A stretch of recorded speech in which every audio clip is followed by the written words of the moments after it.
Supreme কোর্টে SSC মামলা এবং সেই মামলায় কি উঠে আসলো সেটাই এক নজরে আমরা এবার দেখে নেব। সুপ্রিম কোর্টে 16ই জুলাই মঙ্গলবার ছিল এসএসসি মামলা এবং সেই মামলা ওঠে প্রধান বিচারপতি ডিওয়াই চন্দ্রচূড়ের বেঞ্চে এবং সেই বেঞ্চের অন্যান্য মামলা থাকার জন্য এসএসসি মামলা পরবর্তী দিনে শুনানির জন্য পাঠিয়ে দেওয়ার প্রস্তাব দেন প্রধান বিচারপতি ডিওয়াই চন্দ্রচূড়। কিন্তু তার সঙ্গে সঙ্গে একাধিক বিষয়েও তিনি গুরুত্ব দেন। যেহেতু এসএসসির এই মামলার একাধিক অংশীদার রয়েছে, সেখানে রাজ্য সরকার রয়েছে, সেখানে চাকরিহারারা রয়েছেন, চাকরিহারা যোগ্য বলে দাবি করা তারা রয়েছেন, পিটিশনাররা রয়েছেন যারা চাকরির দাবিতে মামলা করেছিলেন তারা অংশীদার রয়েছেন, অংশীদার হিসেবে রয়েছে এসএসসি, অংশীদার হিসেবে রয়েছে সিবিআইও। সেই জন্য সুপ্রিম কোর্টের তরফ থেকে নির্দেশ দেওয়া হয়েছে যে এই সমস্ত যারা অংশীদাররা রয়েছেন তাদেরকে বিভিন্ন ক্যাটাগরিতে তাদেরকে ভাগ করে দেওয়া হয়েছে এবং এই অংশীদারদের আগামী 2 সপ্তাহের মধ্যে যে বিভিন্ন এসএলপি এবং রিট পিটিশন ফাইল করা হয়েছে তার পরিপ্রেক্ষিতে তাদের বক্তব্য জানাতে বলা হয়েছে যদি তাদের কোনো বক্তব্য থাকে। একই সঙ্গে এখনো পর্যন্ত সরকার এবং এসএসসির তরফ থেকে কোনো কাউন্টার এফিডেভিট ফাইল হয়নি, ফলে তাদেরকেও বলা হয়েছে যে তাদের তরফ থেকে যদি কোনো বক্তব্য থাকে কাউন্টার হিসেবে সেই বক্তব্য আগামী 2 সপ্তাহের মধ্যে জানাতে।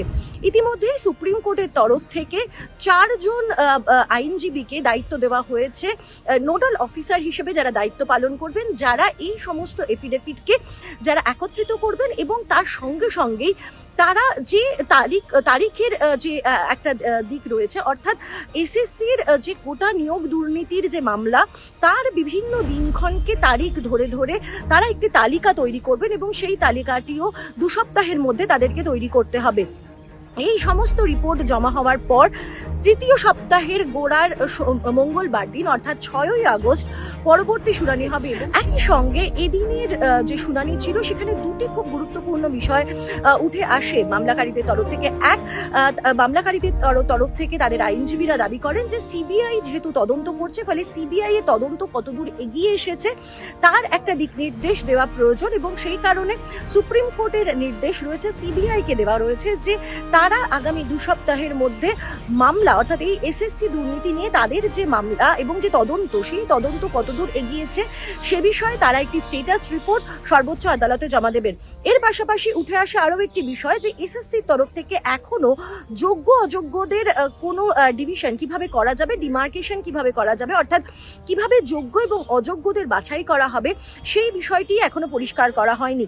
ফলে সেই জায়গায় দাঁড়িয়ে এসএসসির ভূমিকা নিয়েও কিন্তু প্রশ্ন তোলেন পিটিশনারদের আইনজীবীরা। ফলে সার্বিকভাবে এসএসসির ভূমিকা কি থাকে, এসএসসির তরফ থেকে কি বয়ান আসে, সেই সমস্ত কিছু কম্পাইল করে আগামী 6ই আগস্ট শুনানি হতে চলেছে এসএসসি মামলার এবং ততদিন পর্যন্ত 25,573 জন যারা চাকরিহারা রয়েছেন, যারা হাইকোর্টের নির্দেশে যারা চাকরি হারিয়েছেন তাদের চাকরির বিষয়ে যে স্থগিতাদেশ সুপ্রিম কোর্টে সেই স্থগিতাদেশ জারি থাকছে, অর্থাৎ আরো 3 সপ্তাহ নিজেদের চাকরিতে বহাল থাকছেন চাকরিহারা এই 2016 প্যানেলের শিক্ষক শিক্ষিকারা।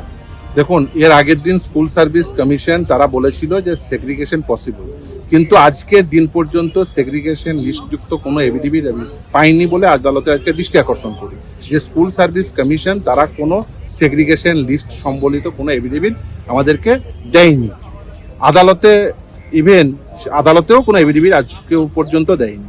ফলে স্কুল সার্ভিস কমিশন তারা যে বলছে বারবার যে আমরা সেগ্রিগেশন পসিবল, সেগ্রিগেশন লিস্ট দেব, কিন্তু এখনো পর্যন্ত আমরা কিছু পাইনি। দ্বিতীয় বিষয় হচ্ছে যে আদালত আজকে কতগুলো হেড ভেঙে দিয়েছে, যে সমস্ত কাউন্সিলরা তারা সেই সমস্ত হেড থেকে অ্যাপিয়ার করবেন এবং তারা তাদের সাবমিশন রাখতে পারেন। যেমন স্কুল সার্ভিস কমিশন তারা হচ্ছে answering respondent, West Bengal board of secondary education, writ petitioner, CBI, যে সমস্ত ক্যান্ডিডেটরা এফেক্টেড হতে চলেছে তাদের কাউন্সিলরা তারা অ্যাপিয়ার করবেন এবং তারা তাদের সাবমিশন রাখবেন। এছাড়াও 4 জন অ্যাডভোকেট অন রেকর্ডকে দায়িত্ব দিয়েছেন একটা কমন কম্পাইলেশন তৈরি করা, কারণ এটা হিউজ ডকুমেন্ট, যাতে সামনের দিনের আর্গুমেন্টে এটা সুবিধা হয় একটা কম্পাইলেশন তৈরি করতে এবং একটা লিস্ট অফ ডেট তৈরি করতে, কমন লিস্ট অফ ডেট তৈরি করতে। ইন দ্য মিন হয় 2 সপ্তাহের মধ্যে আমাদের যদি এই এসএলপির সপক্ষে বা বিপক্ষে যদি কোনো বক্তব্য থেকে থাকে তাহলে সেই বক্তব্য এফিডেভিট আকারে দিতে বলেছেন 2 সপ্তাহের মধ্যে। মামলাটা আগামী 6ই আগস্ট পরবর্তী শুনানির জন্য আসবে।